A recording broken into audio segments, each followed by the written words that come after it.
Okay, Grace will talk to you guys about the magic bullet. Good morning, everybody. All right, I am Ray Burke, Spring Wash Exterior Cleaning, located in Tallahassee, Florida. Metro market area. I've got about 300,000 people around me. Not a big market at all. A little history about me.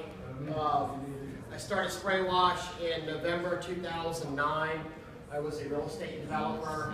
Went just completely kaput, belly up. I was the guy that literally, I took my Polaris pump off of my pool to make a soft washing rig, and went to Home Depot and bought a home like pressure washer and was out doing stuff for stupid cheap. Thank you for letting me get back. And just, we've grown this business we really just from the bootstraps, very from the bottom on a budget. A lot of my friends rag on me that I'm still kind of cheap, and I am in a lot of ways, just because of the humble beginnings. In 2011, I had grown to a point where I was just completely maxed out. I was me and then I had 2 helpers, but I could not do anymore. Convinced my beautiful wife Tanya to quit her job and come on board with me, and ever since then it's just been fantastic, and keep growing. Each year 10 to 20% or so. We finished up this past year right around 750,000 or so. It's been a wonderful thing. I think this is one of the most fantastic businesses you can get into, and it's not about the biggest, the best. I mean, it's whatever you want to strive for. If you want to be the guy that does the, I want to make a comfortable living for myself and do it right. It's good on you. I mean, it's the way to be. The most important part is just, at the end of the day, you're safe, the property's safe, and the public is safe, and you get paid for it. We're calling this class the Magic Bullet. We always say, all right, what's the magic bullet? How do I do? What works? And so we're going to get into this. We're talking about the business, and we're taking this in the terms of guns and shooting and bullets. I think it's something a lot of us guys and women can relate to here. So if you want the magic bullet, before you get out there and do the magic bullet, there's a lot more going into just getting a magic bullet. I mean, there's a lot of planning that goes into this. What are we going to shoot with this magic bullet? How are we going to shoot it? What are we going to shoot? What's our target market? What type of jobs do you want to take on? Are you equipped for these jobs? You don't have to buy everything right now, but you must research it. You know the price, you know where to get it. Part of the joy of this business that, I know that if I bid on I don't do paver sealing, but I know that with seal and lock, I'm 2 days out from getting everything that I need by mail, and I can get out there and get the equipment. I know I've been to many of the trainings before this. I can get plenty on the phone. I mean, I can get trained, with a little primer course, same day. I could take on a job like that competently. So I don't need, 50 gallons of sitting in my warehouse ready to do it. Same way with the pressure washer. I mean, if I needed to equip another crew for a big upcoming job out there, I know that Paul could get me stuff drop shipped in a quickness. I had a Udor go out in between the week of Christmas and New Year, and I had literally 2-day shipping on that Udor. Another testament to how awesome the UAMCC is. The freight carrier messed up, missed my shipment. They missed picking it up in Jacksonville to get it to Tallahassee. We had a UAMCC member go to the freight terminal, pick it up, and I went and picked it up at his office. I drove over 2.5 hours. So just a fantastic organization to meet people. So we have to identify what we're going after whenever we do this targeting. And the targeting is different than just, okay, I'm throwing ads up. The targeting is saying, I want to do Walgreens. I want to do retail. I want to do government work. And we're going after the people that can get us those businesses versus just doing an advertisement. We're spending our efforts on marketing, not on advertising. We spent very little money each year on advertising. I have a Yellow Page ad that I know a lot of folks think is kind of archaic. Ours still works. Go figure. I advertise in some homeowner association newsletters, but that's literally the only advertising that we do in our company. Now we spend a lot of money on marketing. We spend, and Tanya will say this in her presentation, bottles of wine, mouse pads, dinners with people, notepads, things like that where we're actually getting in there belly to belly with the customer, giving them this information. We're targeting them. Because if you're running a newspaper ad, running a flyer or something, and sticking it on cars, sticking it on people's doors, not necessarily going to be getting in front of the person that you need to get in front of. What are we going to shoot? We got to build it or buy it. So figuring out what we're actually going after, we're either going to have to put our company together, we're going to have to get it whole or get pieces together. This is our planning stage. What is it we're going after? What specific tools do we need to hit our target? You're not going to be effective, 100 yards down range with a pistol. Well, some people are. I'm not. You're going for 200-yard shots. You're going to need a really good scope on that. And tie this back into pressure washing. You want a commercial job that has a $2 million insurance requirement. Well, you may not have to have that $2 million insurance requirement right now, but you're going to need to know where to get that $2 million insurance. You may not have workers' comp right now, but you're going to need to know where to get it and have that relationship set up so you can pull the trigger on it. Bam, if you go in there and all of a sudden you get a job, and yes, they have a workers' comp requirement. You're all planning part. You're getting your stage together. What pieces? Insurance, workers' comp. Are they going to require drug testing at the job site you're going to? I've got 2 accounts that do require us to submit clean UAs. I do a lot of work. I've got an FDLE level 2 background clearance for the state of Florida. Have to have clean criminal records.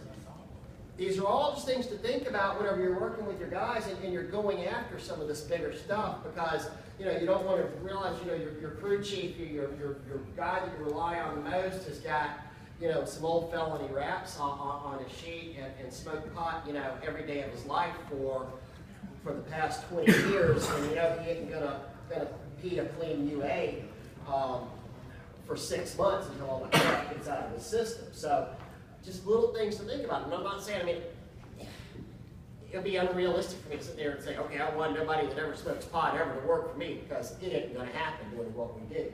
But you better have some guys on your crew that can pass a drug test doing some of this. All of these accessories are things that you need to add to your weapon. And you may not need it now, you just need to know where you can buy this stuff whenever it comes time for it. And that's a 300 black now. Choices. How many different gun calibers are there? I was actually writing this class, and I was sitting at my desk, and I'm like, I need a bullet. And so I'm like, oh wait, I got my shotgun here in the corner. This is at my office, this is my house.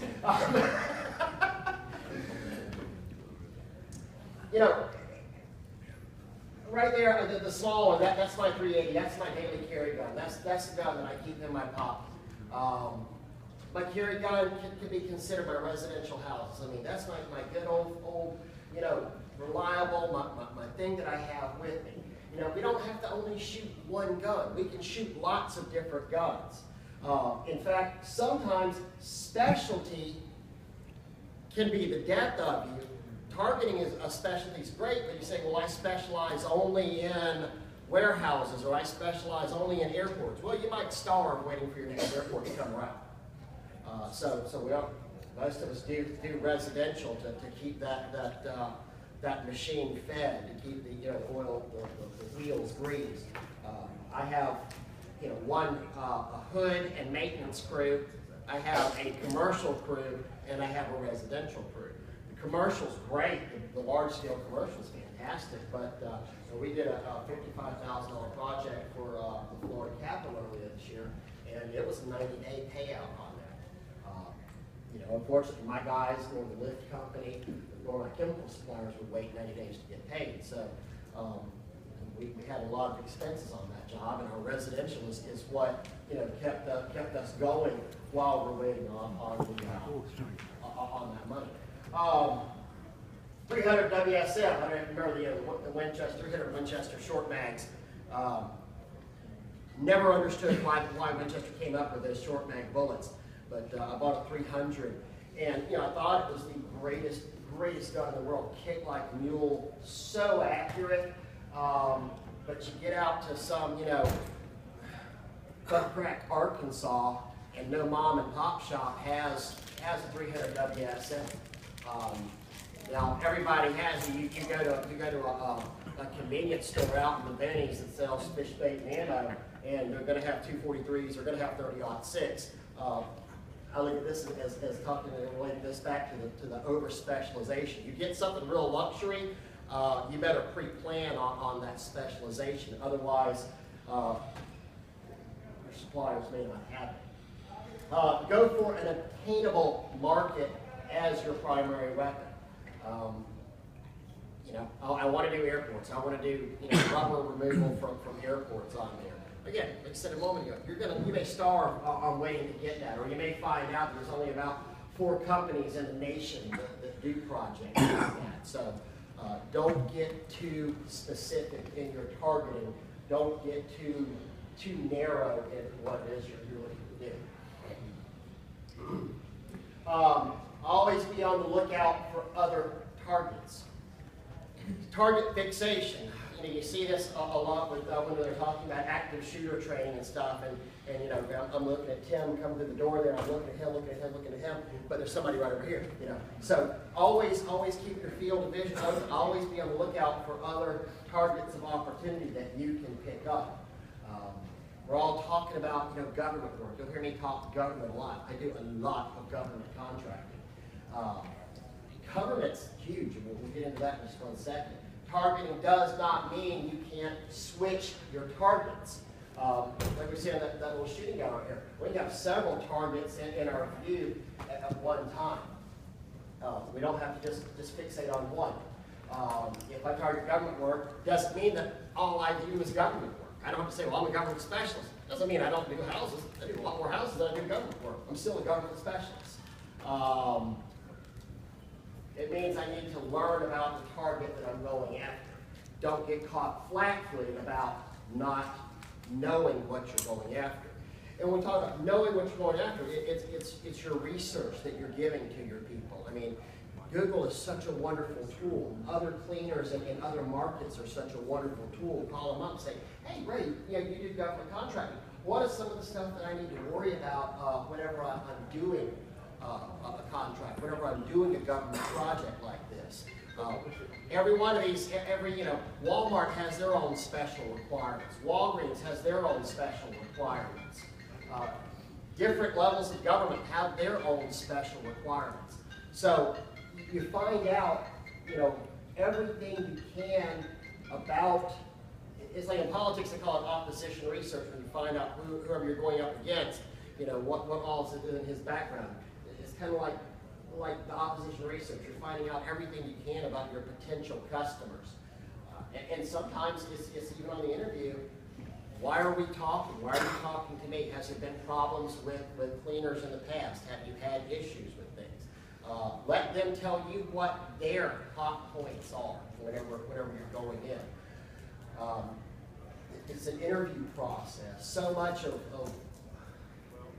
what I find folks doing is a show up and throw up type thing. I'm the master, here's what I do, here's what we're great at, and so on and so forth. Well, you haven't actually asked what that customer's concern is whatsoever. It turns out that what they were unhappy about was the noise of the equipment running at 2 a.m. in the morning, waking up tenants. We did a hotel up in Bainbridge, Georgia, and it was great. The owner said, her biggest problem because there was one commercial cleaner that came in, and he's like, well, I know, we're gonna do this at night, we're gonna do this at night. And she was like, that's absolutely, I have a hotel, I have a full occupancy hotel. I don't want somebody pressure washing at night. Could you imagine, you know, how freaked out my customers are gonna be whenever a freaking pressure washer hits their window at 3 a.m., you know? So find out what they care about. We talked about the government, how just big government is. This list of potential things, and I want you to think about how, when we talk about government contracting, just how huge government is. Parks, we've got city, county, state, national parks, electric facilities, water towers, utility departments, city buildings, county buildings, animal shelter, civic center, city hall, tennis courts, municipal tennis courts. Tallahassee's a big tennis area. You know, there's just tons of tennis courts out there, and most of them I've washed for the city of Tallahassee. Municipal pools. We do our municipal pool area. They have what we call a big marshmallow over the top of it. And every November, just before Thanksgiving, they put up this inflatable dome to keep the heat in for the wintertime, and we have to go spray the inside of the dome out to get the mildew. Respirators are your friend on that job. Municipal pools also, we have solar water heaters on that, collectors, and we scrub those down to get the algae off of those to make them more kind of specialties. Great little specialty if anybody's not doing that, but cleaning solar panels. Clean up real easy. Water-fed pole, soft brush, kill the algae on it, and just work fast so because they get real hot. Work fast and just keep the soap active on there and then rinsed off so it doesn't spot up. But we found it to be a great little subspecialty of ours. Colleges and universities, my second biggest customer is Florida State University. State government buildings and structures, jails, detention centers. Tallahassee, we've got the government mansion, Department of Transportation, bridges, toll plazas, travel plazas, rest areas, graffiti removal. I see the state of Florida putting out bid requests for DOT bid requests all the time. Federal buildings, courthouses, hospitals. A lot of hospitals are government cooperation, public-private thing. Colleges and universities, and whenever you get in colleges and universities, you've got the buildings, you've got the dorms, you've got the stadiums, and typically speaking, you've got different managers for all